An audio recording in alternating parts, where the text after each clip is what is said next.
I want to share a little behind the scenes story from one of my recent productions. Now, most of the stuff I shoot is client based, so unfortunately, I can't show the actual final product for most of it, but I can give you a little bit of insight into the workings behind the scenes of how we handled some of our problems. As you may be aware, and maybe you have personal experience in this regard, almost every project or production will have some issue and most likely multiple issues associated with it that you have to find workarounds or tricks or something to fix those problems. And they're different from production to production, and the more you do, the better you get. And hopefully, this can give you a little bit of insight into how to handle some problems that you might run into. But we were on a recent shoot, and this was a bunch of interviews with a particular client. It was at their location, and we only had a day to film. It was roughly 7, I believe, interviews. And so we had them scheduled throughout the day to do 7 sit-down interviews. And this was them, talking about their company and what they do and why they're so great.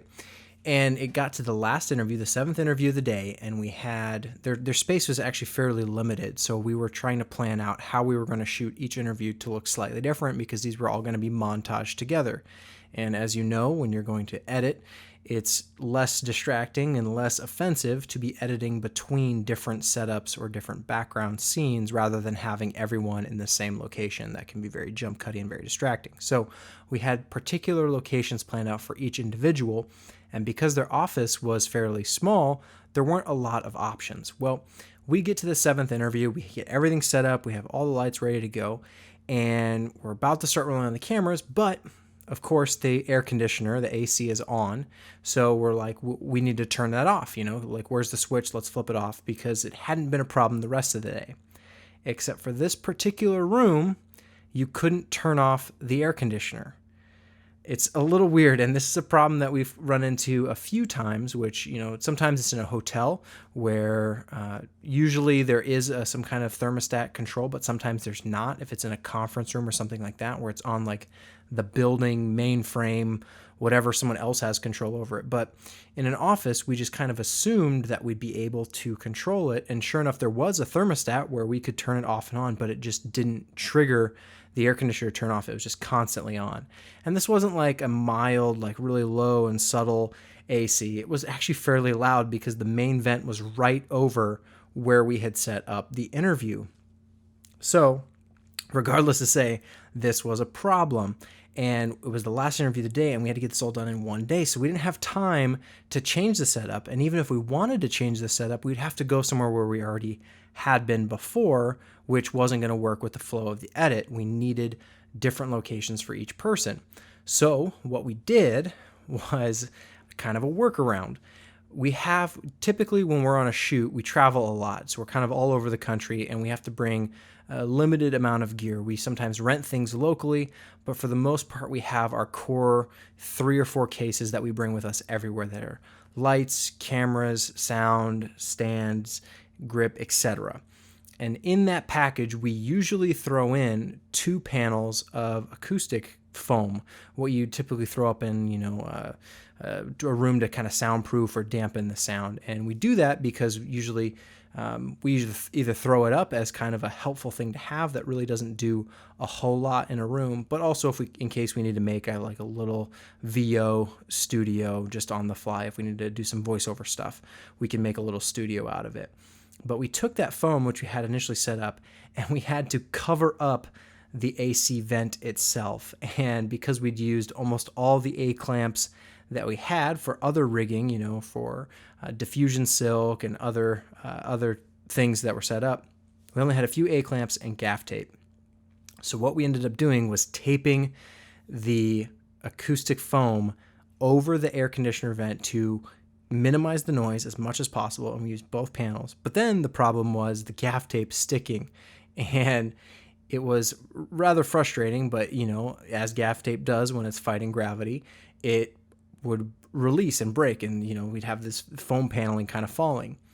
But long story short, we were able to get it secured, get it rigged so that the noise was very minimal, something that we could filter out in post-production, much less offensive than if we hadn't done anything.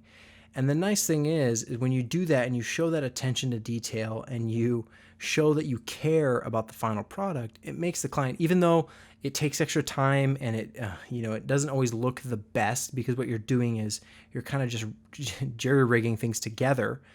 What it does is it can show the client that you actually care about the final product more than just someone who rolls in and is fine with the AC noise or whatever, and they're just going. Now, normally you don't want to make these problems apparent to the client, but there was no way around it. We had to do this special rigging because, again, time was limited and we had to get the shot.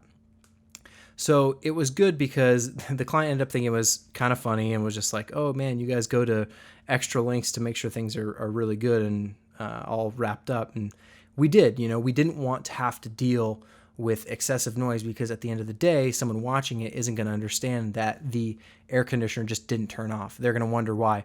Why is there noise? Or why does it sound so filtered? Why does it sound like they removed more than they should have in terms of noise? And that's just not an option. So you have to do what you can. And in this case, we had to do something that was kind of ghetto rigged, but because we didn't have any other option and there was no way to turn the AC off. And trust me, we tried for like half an hour talking to everyone in the building, trying to figure out why this AC wouldn't turn off. And it was a problem they had with the building. And they were just like, well, we don't know what to do. And, as most people don't care that the air conditioner's on unless you're there filming video and you need to get audio. So it ended up all working out. The final video turned out really good. There was no problem. We were able to filter out that slight noise that was still left over. And at the end of the day, client was happy because they knew that we were committed to their project and were willing to do whatever it took to make the best final result.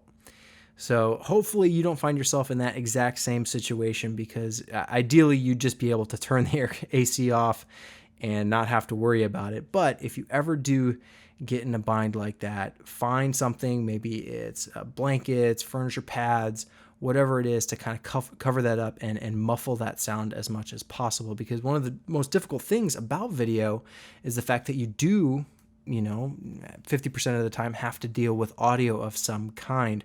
Light you can flag off. With the cameras, you can change your framing and your composition to avoid things that you can't move in the room. But audio just kind of bleeds and permeates everywhere. So it can be challenging to muffle it and dampen it and kind of put it over in its corner and say, stay away, because you don't want to have to deal with that noise. But you can make it work. So always have that in the back of your mind of a way to kind of fix those audio issues if you do have sound permeating from somewhere else. And in this case, it was right above the microphone, right above our setup, was this AC vent just blasting away. So we were able to cover it up and tape it up. And in the end, it all worked out.